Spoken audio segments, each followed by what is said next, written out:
When me and Rocco were traveling the country and we're helping out fellow veterans, we're questioning them and saying what were their needs. Try to meet them at the level like they were a customer if you were a business. And Rocco and myself both work in the business. I work in the business field. Rocco does. You know, when it's satisfying the needs of the customer, what are we going to meet the customer's needs? So in 2016, what we found out was that a lot of veterans just lacked the information. Okay, meaning whatever challenge or whatever they had to do is they didn't know where directly to go to. There was a disconnect between the veteran themselves and the services that are provided from all these great organizations. So me and Rocco came up and said, what was the best way to do it? And we came up with VetUnite.org. Now we're going to fast forward the next year over, and we decided that we were going to go on this long trip that we keep talking about, and the trip was to connect these veterans with the services themselves, going to meet them at their level, going to their houses, and traveling thousands of miles on our motorcycle. And we brought Will of 2017, which was a huge success. What were the stats on the people that we visited? We had a total of 19 stops. Out of the 19, 17 were individuals where we stopped at their house or met them at a restaurant or wherever, and 2 of them were larger events. One in Paris, Tennessee, and one in Plano, Texas. But we had 22 Kill and Cohen Clinic and a few other organizations. And what we do, 8,200 miles and some change.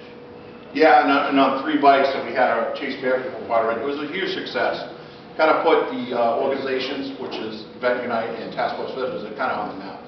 And what this led to now is to focus on the collaboration of the main focus, which is to reduce the suicide rate, which is 22 a day for veterans down to 0.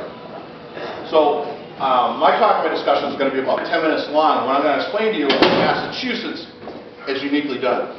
Okay. So the U.S. Department of Veterans Affairs conducted a nationwide comprehensive analysis of veteran suicide rates in the United States.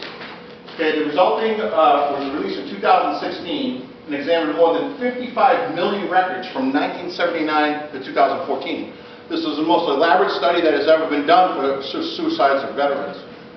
Okay, the Massachusetts suicide data sheet, which I'm putting up here, is a reflection of what you guys have done.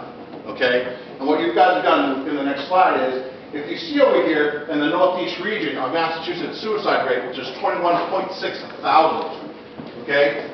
And I want to take my hat off to all of us as a community. When I talk about what happened to me in my trials and tribulations, or when I had my big PTSD breakdown about 5 years ago, and I made this, reducing the level of suicide in my passion of life, is that I was focusing on this number to try and bring together, as we all have, to bring that number down. This number here in Massachusetts, right up here, okay, is the lowest rate of any state in the Union.